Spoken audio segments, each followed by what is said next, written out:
Harper Audio presents 800 Grapes by Laura Dave. Read by Laurence Bouvard. You have to grow about 800 grapes to get just one bottle of wine. If that isn't an argument to finish the bottle, I don't know what is. Anonymous. Part 1. The Grapes. Sebastopol, California, 6 months ago. My father has this great story about the day he met my mother, a story he never gets sick of telling. It was a snowy December morning, and he was hurrying into his co-worker's yellow Volkswagen Bug, parked in front of Lincoln Center, holding 2 cups of coffee and a massive slew of newspapers. His first wine, Block 14, the only wine in his very first vintage, had gotten a small mention in the Wall Street Journal. And between the excitement of the article and the steaming coffee, Daniel Bradley Ford didn't notice that there were 2 yellow bugs parked in front of Lincoln Center. That his East Coast distributor was not the one huddling for warmth in the yellow bug's driver's seat, but instead, his future wife, Jenny. He had gotten into the wrong car to find the most gorgeous woman he'd ever seen, wearing blue mittens and a matching beret, her long blonde curls seeping out from beneath, her cello taking up the whole back seat. The legend goes, and knowing my parents, I almost believe it, that my mother didn't scream. She didn't ask who my father was or what he was doing in her car. She offered one of her magical smiles and said, "I was wondering what took you so long." Then she reached out her hand for the cup of coffee he was ready to give her. Synchronization, my father would say. This was a very big word for him. Synchronization, the coordination of events to operate in union. A conductor managing to keep his orchestra in time.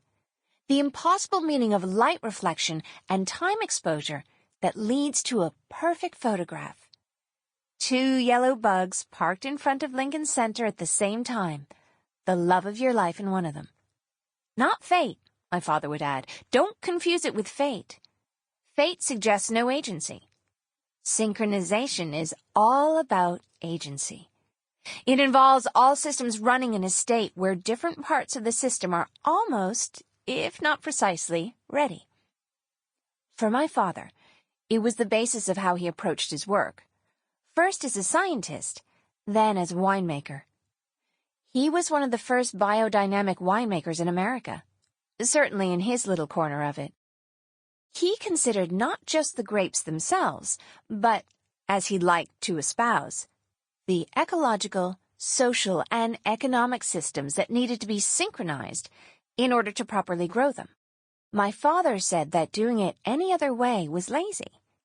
As for me, I had trouble seeing the role synchronization played in my own life, the role it was supposed to play, until it went and destroyed my blessedly ignorant, willfully optimistic life in a way I couldn't ignore unless I ran from it. So, on that fateful Friday, I did just that. I ran from it. With only the clothes on my back and a hastily packed suitcase, I drove from sunny Southern California, the place that had been my home for the last 14 years, to the small town in Northern California on the edge of the Russian River Valley, the place that had been my home for my entire life until then. 9 hours, 5 rest spot stops, 2 terrible milkshakey coffee drinks, 1 vanilla, 1 strawberry, and a roll of Rolos later, I arrived in Sonoma County. I should have felt relief. But as I passed the familiar sign for Sebastopol, its wiry hills visible behind it, I caught a glimpse of myself in the rear view. My hair was falling out of its bun, my eyes were deeply unsettled, and I couldn't escape the feeling that I was about to walk into a new kind of hell. So I turned around and started driving the 9 hours back to Los Angeles. But it was getting late, and I hadn't eaten, save the Rolos, and the rain was coming down hard, and I was so tired I couldn't think. So I pulled off Highway 12, getting off at the exit for downtown Santa Rosa. Sample complete. Ready to continue?